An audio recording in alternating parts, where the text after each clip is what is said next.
Allez, on vous parle des valeurs moyennes. Pourquoi? Parce que ça fait quand même 2 ans qu'elles déçoivent. Compartiment donc, qui sous-performe largement le CAC 40 depuis maintenant 2 ans. Et donc, ça interpelle, ça interroge. Bonjour Philippe. Bonjour. Philippe Béchade, rédacteur en chef de la Bourse au quotidien. Donc, 2e année de suite. C'est pas commun. Valeurs moyennes qui donc sous-performent en France, mais on le verra aussi à l'étranger. Quand on regarde depuis le début de l'année, 25% de hausse pour le CAC 40. Le CAC Small ou même d'autres indices sont aux alentours de 10%. Et même en 2018, quand le CAC 40 perdait 10, les valeurs moyennes en perdaient quasiment 30. Il y a un changement de paradigme, selon vous, ou parce que c'est inhabituel. En général, on dit que surperforme. On le voit bien d'ailleurs historiquement quand on regarde les graphes. Oui, sur 30 ou 40 ans, et même moins. Il y a une surperformance qui est presque systématique dans les périodes de croissance. Or, on se trouve actuellement dans un contexte où la croissance ralentit. Il y a croissance, mais il y a moins de croissance. Il y en a moins. Ce qui a coûté très cher, effectivement, au small cap. Oui, mais cap, ça a été l'automne 2018. Non, mais il y a moins de croissance, mais la surperformance, encore une fois, des valeurs moyennes vient du fait qu'elles enregistrent, même s'il y a moins de croissance, des croissances plus fortes que les grands groupes. C'est ce qu'on a en tête. Oui, mais ça ne fonctionne pas. Ah. Et puis, il y a un biais très important. C'est que depuis 2017, depuis la taxe réforme de Trump a offert un avantage énorme aux big caps, aux grands groupes qui avaient stocké de la trésorerie. Mais je parle du CAC 40, là, vous avez raison de parler des États-Unis, parce qu'on a le même phénomène aux États-Unis. Mais, pardon, on est un peu ethnocentré, mais sur ce qui passe en France. Je comprends l'argument sur les États-Unis, mais pourquoi il s'appliquerait en France? Pourquoi est-ce que le CAC fait 3 fois mieux que les valeurs moyennes? Alors la France est un cas un petit peu différent. Nos multinationales, elles sont, exposées, à la conjoncture internationale. Alors je viens de dire qu'elle, justement, elle était moins bonne. Oui, mais à l'international, il y a aussi l'impact de la politique des banques centrales. Et l'impact de cette politique est extrêmement fort pour les multinationales qui ont un accès très privilégié à de l'argent pas cher. Or, les mid-cap et les small-cap n'ont pas accès au marché des grandes émissions. Voilà. Quand vous avez L'Oréal, Sanofi, Air Liquide qui aujourd'hui peuvent lever et faire des émissions avec des taux zéro, une mid-cap, une small-cap.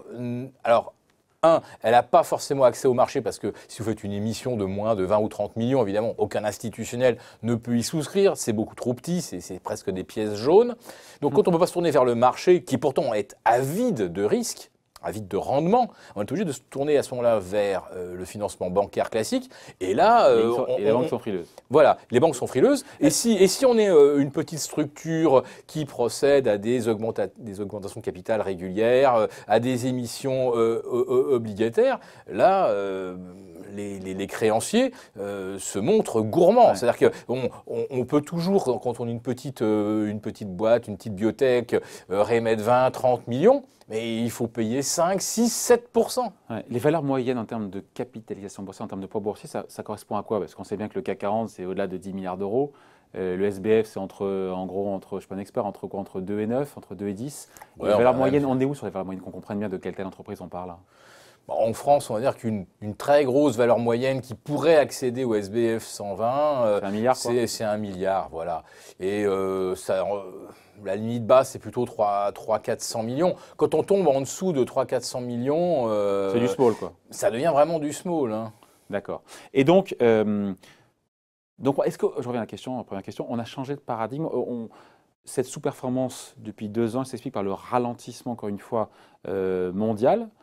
Et elles ont été plus pénalisées. Pourtant, ces valeurs moyennes, elles sont plus centrées sur des marchés domestiques. Donc, je pense à la France, le marché français, le marché européen, qui a plus trinqué que d'autres marchés étrangers. Je cherche à comprendre, en fait. Oui, alors, il y a un autre facteur que je dois introduire, c'est la liquidité. Depuis la correction de l'automne 2018, il y a une extrême frilosité. Les investisseurs ont liquidé leur position sur les valeurs moyennes. Ils sont sortis. Comme vous disiez en préambule, ils ont pris moins 27 sur les small quand ils ont pris en 2018. moins 10 sur les valeurs du CAC et moins 7 dividendes réinvestis. Vous voyez un petit peu le différentiel, il est colossal. Ils ont pris le bouillon sur 2018, mais ils auraient pu très bien revenir sur 2019. Non, mais on l'a pas vu ça. Là, 2019, vous ne revenez pas sur des valeurs petites et moyennes qui sont finalement très dépendantes variante de la conjoncture locale, hein, beaucoup plus que les multinationales. La conjoncture locale en France, c'est pas une calamité non plus. Non, non, mais pas brillante. Enfin, quand on a 1,10% de croissance, on s'aperçoit que pour beaucoup de petites entreprises, la dette croît plus vite aujourd'hui que le marché, que le chiffre d'affaires. Et là aussi, je voudrais attirer votre attention sur un autre facteur qui est très très important, c'est qu'aujourd'hui, 64% des mid et small cap ont des structures d'endettement que je qualifierais de délicates. C'est-à-dire qu'on peut plus se permettre qu'il y ait effectivement un petit accident de croissance. Et on est vraiment à la limite. C'est-à-dire que le ratio de couverture de la dette est problématique pour 64% des petits, des mid et small cap, parce qu'ils n'ont pas accès à de l'argent gratuit. On y revient, d'accord. À de l'argent gratuit. Tandis que pour les très très grandes entreprises, on va dire que là où le ratio service de la dette sur bénéfice dépasse 1, ça fait 10 à 15% des boîtes. Donc attendez, si on résume, l'équilibre financier est précaire. Exactement. Il y a une sortie des flux des investisseurs qui ont décollecté sur ces produits-là. Oui. Il y a une frilosité par rapport à... Donc les valeurs ont été vendues. Oui. Il y a une frilosité par rapport à l'étroitesse du marché, parce que ceux qui se sont fait coincer à l'automne 2018, ils se disent, quand je regarde aujourd'hui les volumes quotidiens, imaginons que je veuille, moi, remettre, je veux diversifier un petit peu, je veux reprendre un petit peu de risque sur les small et mid cap. Les marchés aujourd'hui sont tellement étroits. Là, tout à l'heure, je regardais à l'ouverture, on avait plein de boîtes de 50 à 100 millions de capitalisation sur lesquelles on n'avait même pas fait un échange depuis l'ouverture. Enfin, c'est tellement étroit qu'un institutionnel, s'il vient mettre même 100, 200 000 euros, ce qui est absolument rien, je fais décaler le cours. Donc, j'achète pas dans des bonnes conditions. Et si je veux sortir, il n'y a personne en face. En tout cas, il n'y avait personne à l'automne 2018. Donc ça laissait des traces. Et en plus de ça, parmi les motivations qui font que les gens aujourd'hui on continue d'accompagner la hausse des marchés, plus les marchés montent, plus vous voyez que l'argent, comme un véritable entonnoir, se dirige vers les valeurs à large capitalisation, parce que le gérant se dit, bon, j'achète très cher, je suis obligé de suivre, mais on parle du luxe, on parle des technos. Si je dois ressortir, j'aurai de la place pour sortir, alors que sur les small caps, il n'y a pas de place aujourd'hui pour rentrer. Ce raisonnement justement, de voir des investisseurs qui achètent ce qui est très cher, sur lequel il y a la liquidité, des grandes valeurs, encore une fois les LVMH ou autres, les L'Oréal. Jusqu'à quand on aura ces valeurs moyennes qui vont rester à l'écart pour le coup de ce rallye boursier? Je n'en sais rien. La question je ne peux pas donner de réponse. Pour moi, au début de l'année prochaine, si jamais on n'a pas pris un bouillon... Est-ce que le vent est en train de tourner? Est-ce qu'on n'a pas les prémices de flux qui reviennent? Est-ce qu'il n'y a pas quelque chose? Non. En même temps, je vous ai coupé, pardon. Pour l'instant, c'est epsilon, mais parce que justement, aujourd'hui, la liquidité fait qu'on ne peut pas vraiment y aller. Alors, j'espère que début 2020, on aura quand même une rediversification vers le compartiment des small et mid. Mais cette année, ce que j'observe, c'est que par exemple... Parce que 2 années de suite, c'est rare. Je crois qu'il faut retourner en 2011-2012. Qui ne rappelle pas des bons souvenirs. Voilà, c'était la crise, à ce moment-là. Est-ce que l'euro survivra? Enfin bref, on se souvient des circonstances. Mais là, c'est tout à fait différent. C'est-à-dire qu'en 2011-2012, il n'y avait pas le problème de l'endettement que je soulignais. C'est-à-dire que... Donc, ce n'est pas une anomalie. Vous écoutez, Philippe, ce n'est pas une anomalie qu'on a encore une fois une sous-performance des valeurs moyennes en France et aussi qu'on retrouve aux États-Unis. À ce point-là, c'est une vraie anomalie. C'est-à-dire que lorsqu'on est dans une année à 30% de hausse sur le CAC 40 Global Return, on est à 29,60. En incluant les dividendes. On devrait avoir au moins la moitié de gains. Ah ouais, au moins. Mais on n'y est pas. Ouais, on a le tiers là. Et voilà, on a le tiers. Et, certains y verront du potentiel. Pour le alors moi, ce que j'ai observé aussi cette année, et ce qui est très très angoissant, alors aussi si on s'intéresse au compartiment des small cap, des small mid cap, tout le compartiment des biotech, c'est un vrai carnage. Vous avez cette année, rien que cette année, des baisses de 75 à 95%.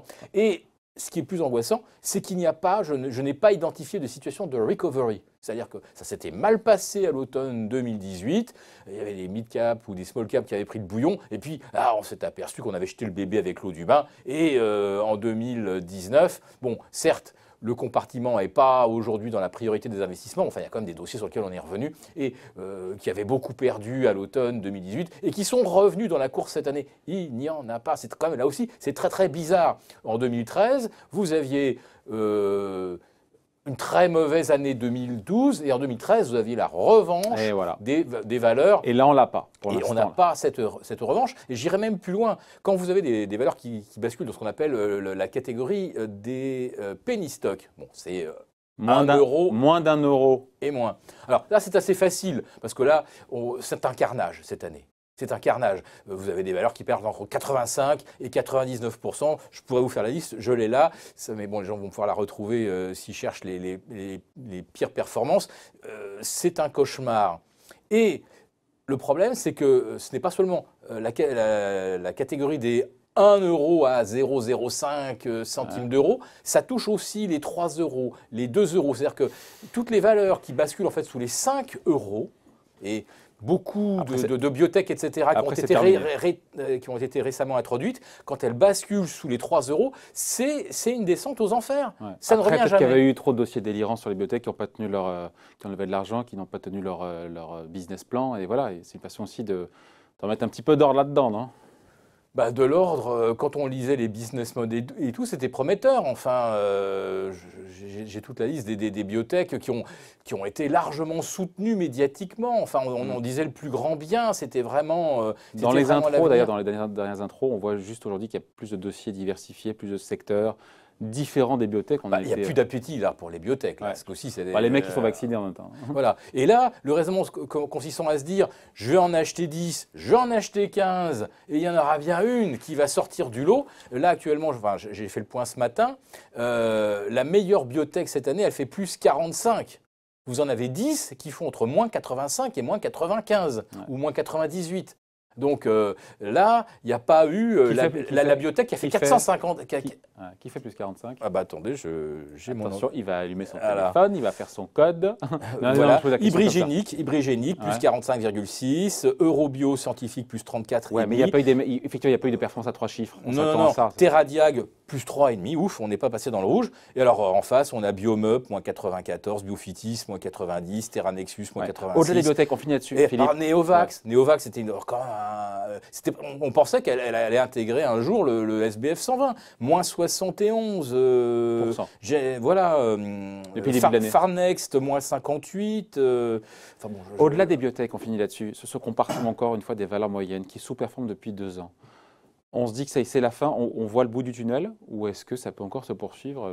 Personne ne dit dans le mar de café, ça peut se poursuivre en 2020, ou il y a... Non, on peut poser, un début d'inversion de tendance. On peut poser intellectuellement le fait qu'on est probablement trop bas, ou que la divergence est trop grande entre les small, mid et les mid cap, mais le problème c'est est-ce que ce qui aujourd'hui conditionne ce grand écart, est-ce que psychologiquement ça va changer? Est-ce que les gens vont cesser d'acheter des très grosses dont ils se disent si ça se passe mal et à plus 30%, faut quand même penser qu'à un moment il faut s'alléger et qu'il faut être sur les valeurs où on peut s'alléger sans faire plonger le cours de 20%.